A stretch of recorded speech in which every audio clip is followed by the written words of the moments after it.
욥기 19장 25절에서 29절입니다. 욥기 19장 25에서 29절입니다. 잘 들리세요? 잘 들리시죠? 25에서 29절. 우리 25절에서 29절 한 목소리로 같이 읽겠습니다. 시작. 내가 알기에는 나의 대속자가 살아계시니 마침내 그가 땅 위에 서실 것이라. 내 가죽이 벗김을 당한 뒤에도 내가 육체 밖에서 하나님을 보리라. 내가 그를 보리니 내 눈으로 그를 보기를 낯선 사람처럼 하지 않을 것이라. 내 마음이 초조하구나. 너희가 만일 이르기를 우리가 그를 어떻게 칠까 하며 또 이르기를 이래 뿌리가 그에게 있다 할진대. 너희는 칼을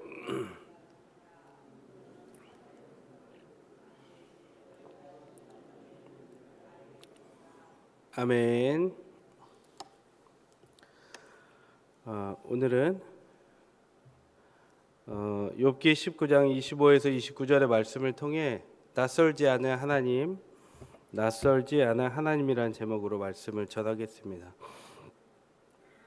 욥기 19장은 18장에서 그의 친구인 빌닷이 말한 공격적 이 언사 그 말에 대해서 대응한 장으로 구성이 되어 있습니다. 1절과 2절인데요. 눈으로 한번 보시고요. 19장 1절 2절 같이 읽겠습니다. 19장 1절 2절입니다. 시작. 욥이 대답하여 이르되 너희가 내 마음을 괴롭히며 말로 나를 짓부수기를 어느 때까지 하겠느냐. 오늘 고통받고 있는 욥은 그가 마음을 차리고 정신을 차리려고 했어도 그의 말에 비수가 꽂혔습니다. 그러나 욥은 그냥 가만히 당하지만 않았습니다. 분명한 자기의 관점으로 철학으로 얘기했고 신앙관으로 얘기했습니다. 뭐라고 얘기했냐면 너희의 말은 나를 짓부수는 흉기다. 이렇게 얘기했어요. 너희의 말은 나를 짓부수고 있다. 여러분 욥의 친구들 같이 제어되지 않는 말을 하는 그런 말로 가득한 사람들을 보면 누군가를 부정적으로 말을 하려고 이 사명을 가지고 태어난 사람같이 보일 때가 있습니다. 여러분 우리도 마찬가지인데요. 어떤 갈등 상황을 만나면 그 문제를 가십거리처럼 소리 높여서 이야기하지 말아야 합니다. 사실을 왜곡해도 안 되고 타자를 모욕해도 안 된다는 것이에요. 이것이 성경의 기초고 관계의 기초인 것입니다. 여러분 설령 누군가 잘못을 했을지라도 여러분 우리도 나도 그처럼 약한 존재이고 악한 죄인입니다. 그러니까 괜찮은 죄인 없고 괜찮지 않은 죄인 없고 그러니까 괜찮은 죄인 없고 덜 괜찮은 죄인 없다는 거예요. 다 수준이 비슷한 우리는 저마다 죄인이라는 거죠. 이런 관점을 가지고 있는 욥은 친구들에게 또 이야기합니다. 3절 4절 여러분 성경을 보시고 같이 읽겠습니다. 욥이 말하는 거예요. 시작. 너희가 10번이나 나를 학대하고도 부끄러워 아니하는구나. 비록 내게 허물이 있다 할지라도 그 허물이 내게만 있느냐. 욥의 말처럼 욥에게 허물이 있다 할지라도 허물은 친구들에게도 있죠. 그러나 친구들의 모습은 오늘 어떤 부끄러움도 없는 것이죠. 여러분 인간은 그렇습니다. 지금 나에게 고난이 없거나 내게 드러난 죄가 없으면 자신이 괜찮은 사람인 줄 알고 착각을 합니다. 순간 확 착각을 해버리는 거예요.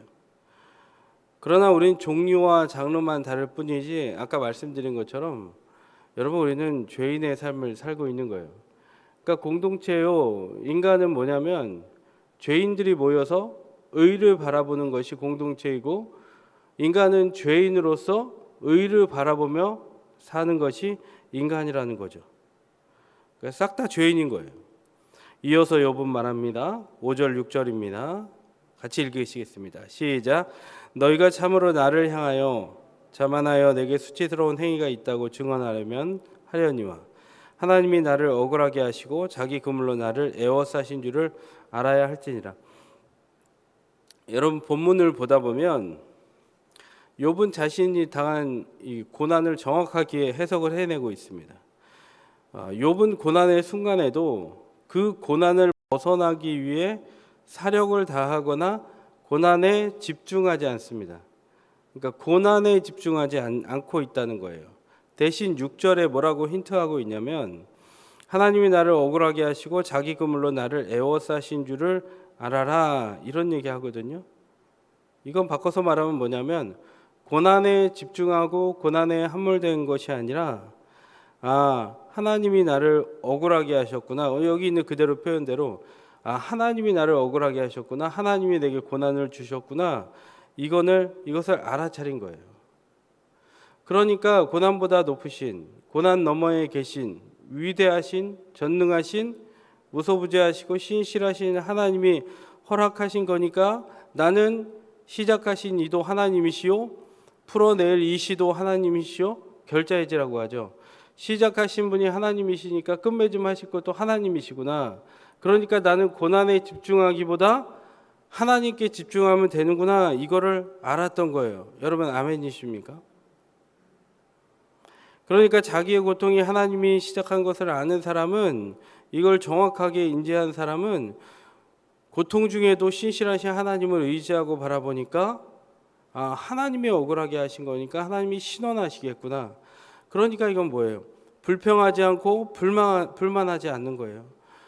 병을 하나님이 주신 것을 우리가 영적으로건 어떻게건 깨닫잖아요. 알아차리잖아요. 그러면 하나님이 하셨으니 하나님이 해결하신다. 하나님이 인도하신다.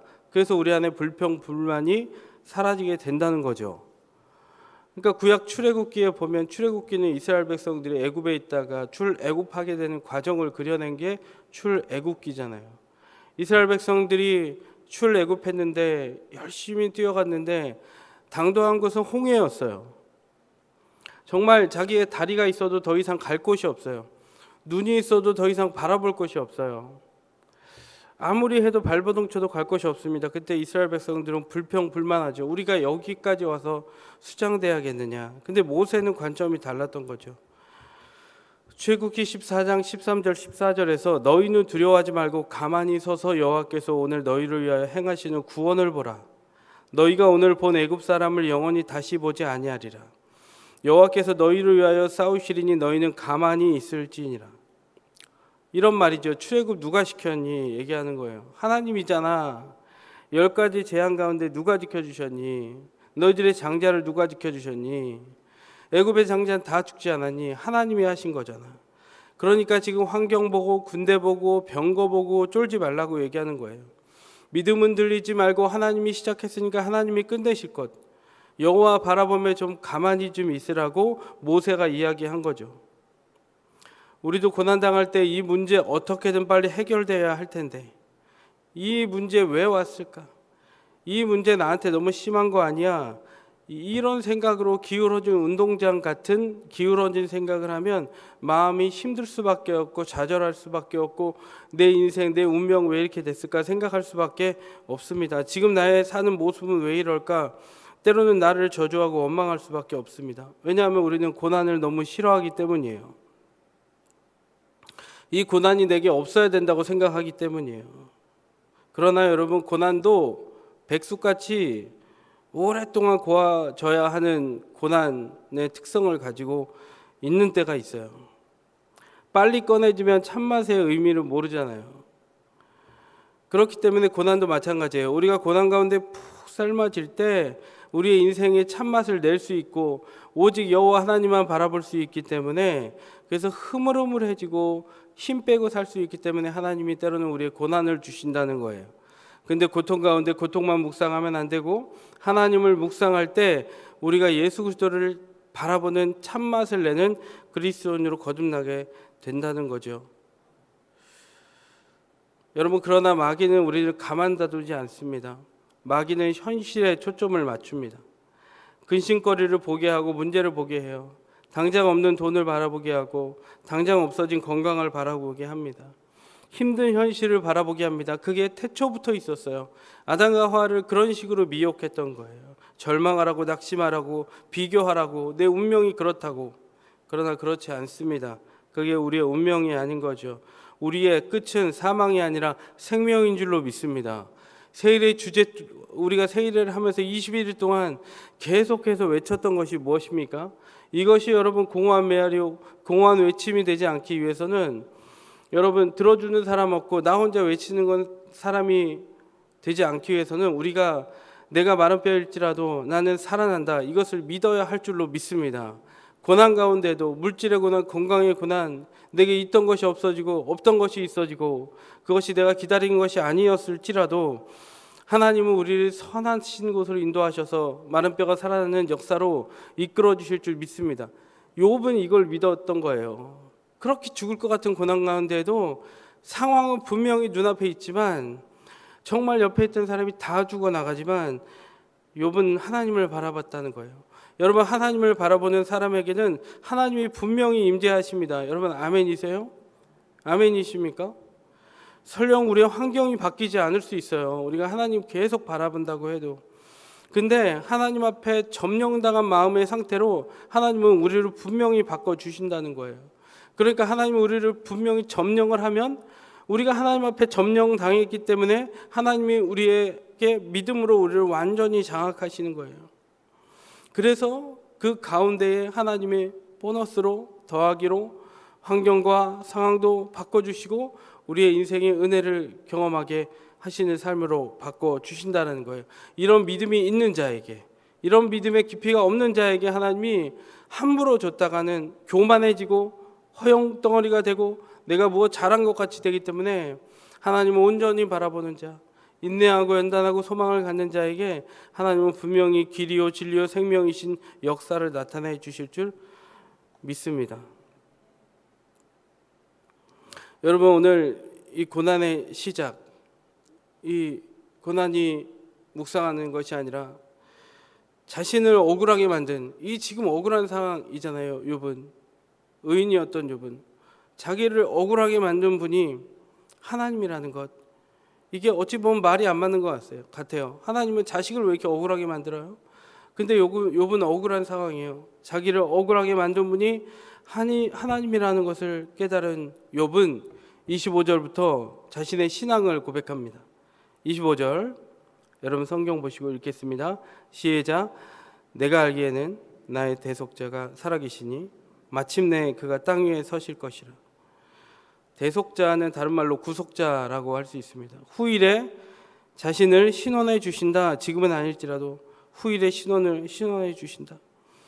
여러분, 요셉이 임종할 때 난 죽으나 하나님이 너희를 권고하시고라고 한 것 같이 욥은 어쩌면 자신이 죽을 날이 가까웠을지 몰라도 결국 살아계신 대속자가 자신을 구원해 주실 것을 분명히 믿었다는 거예요. 26절을 같이 읽겠습니다. 시작. 내 가죽이 벗김을 당한 뒤에도 내가 육체 밖에서 하나님을 보리라. 여러분, 이것은 내가 죽은 후에, 이것은 내 육체 없이 라는 뜻과 같습니다. 만약 나는 비록 죽을지라도 나와 함께 하신 하나님을 내가 직접적으로 볼 수 있다. 그러니까 내 지근거리에 계신 하나님, 나에게 멀리 떨어 계시지 않은 하나님, 늘 내 곁에 계셨던 하나님을 내가 비록 죽었을지라도, 나는 육체를 떠났을지라도, 흔적이 없어졌을지라도 하나님이 내 곁에 계셨기 때문에 나는 죽어도 하나님을 볼 수 있다. 그러니까 고통 가운데에 우리는 하나님 왜 이렇게 멀리 계십니까? 하나님 어디 계십니까? 하나님 숨어 계십니까? 하나님 내 자녀 어떡합니까? 하나님 내 남편 어떡합니까? 막 이런 기도 제목이 너무 나오잖아요. 그럼 하나님 너무 먼 것 같아요. 그러나 하나님은 욥의 고백과 같이 내가 죽어서 육체를 떠날지라도, 육체가 없어질지라도 나는 하나님을 직관적으로 볼 수 있다. 그 고난의 순간에도 하나님 분명히 살아계시다. 이 믿음의 고백을 오늘 하고 있는 거예요. 욥의 상황 가운데 27절 읽겠습니다. 시작. 내가 그를 보리니 내 눈으로 그를 보기에 낯선 사람처럼 하지 않을 것이라. 내 마음이 초조하구나. 이게 오늘 설교 제목이에요. 낯선 사람처럼 하지 않을 것이라. 낯설지 않은 하나님인 거예요. 나를 구원하실 그를 보고 싶어서 마음이 애타서 쇠약해질 정도였던 거예요. 욥은. 예를 들어 우리가 연애할 때 여러분 연애해 보셨습니까? 누굴 좋아해 보셨습니까? 그리워해 보셨습니까? 아니면 군대 가는데 자식 기다려 보셨습니까? 애가 엄청 타잖아요. 아니면 수학능력 시험 보러 간 이 자녀가 끝났는데 빨리 와야 되는데 왜 이렇게 안 오지? 집에 따뜻한 밥 해놓고 너무 애타잖아요. 그런 거 표현한 거예요. 하나님을 너무 갈망했던 거예요, 늘.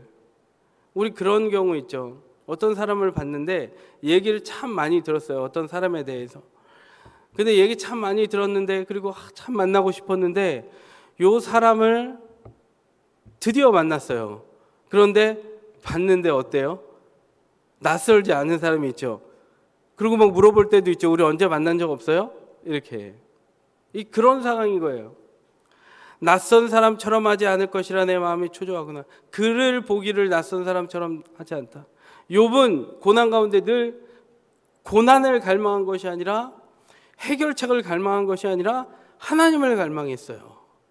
그러니까 이가 정말 고통과 같은 상황 가운데도 그를 보았을 때 너무 보고 싶어 하던 분이기 때문에 낯설지가 않았던 거예요. 여러분, 이런 욥의 신앙이 늘 욥이 하나님 가까이 했던 신앙이 해석되지 않는 우리의 삶의 고난의 문제 가운데 그 신앙이 우리 가운데 자리 잡아 있기를 간절히 소망합니다. 끝으로 28절, 29절은 이런 신앙을 가진 욥이어서 할 수 있었던 이야기가 나옵니다. 28절, 29절 읽겠습니다. 시작. 너희가 만일 이르기를 우리가 그를 어떻게 칠까 하며 또 이르기를 이래 뿌리가 그에게 있다 할진대 너희는 칼을 두려워할지니라. 분노는 칼의 형벌을 부르나니 너희가 심판장이 있는 줄 알게 되리라. 이런 얘기하는 거죠. 욥이 너희들 나 계속 공격하려고 하지. 근데 내게 일어난 모든 일의 뿌리가 내 죄 때문이야. 너희들이 나를 계속 정죄하고 있지. 그런데 그 정죄를 나에게 멈추지 않으면 너희에게 하나님의 심판이 형벌에 기다리고 있어. 나는 내 죄 때문이 아니야. 하나님이 방아쇠를 당기신 것이야. 하나님께서 시작하신 일이야. 하나님이 나를 억울하게 하셨어. 그러니까 너희들이 생각이 틀렸어. 이것은 내 죄가 아니라 하나님이 나를 자랑스럽게 하려고, 자랑스러운 그리스도인으로 내세우려고 하나님이 잠시 잠깐 나에게 시험을 주셨을 뿐이야. 너희들이 그걸 톡톡히 깨닫는 날이 오게 될 거야 하고 분명한 신앙 고백적인 경고를 오늘 자신의 친구들에게 하고 있는 것이죠. 신앙이 있어야 말할 수 있는 거예요. 이런 하나님에 대한 끈끈한 신앙이 있어야 우리는 세상에 선포할 수 있는 거예요. 고난 중에도 환난 중에도 병들었어도 우리는 이런 하나님과의 끈끈한 믿음이 있을 때 세상에 선포하고 마귀에게 선포하고, 우리는 비록 가장으로 살 때에 우리 집에 돈이 없어도 우리 직장이 변변치 않아도 자식들에게 떳떳할 수 있는 이유가 뭔지 아십니까? 가장들이 자녀들에게 고개를 들 수 있는 이유가 뭔지 아십니까?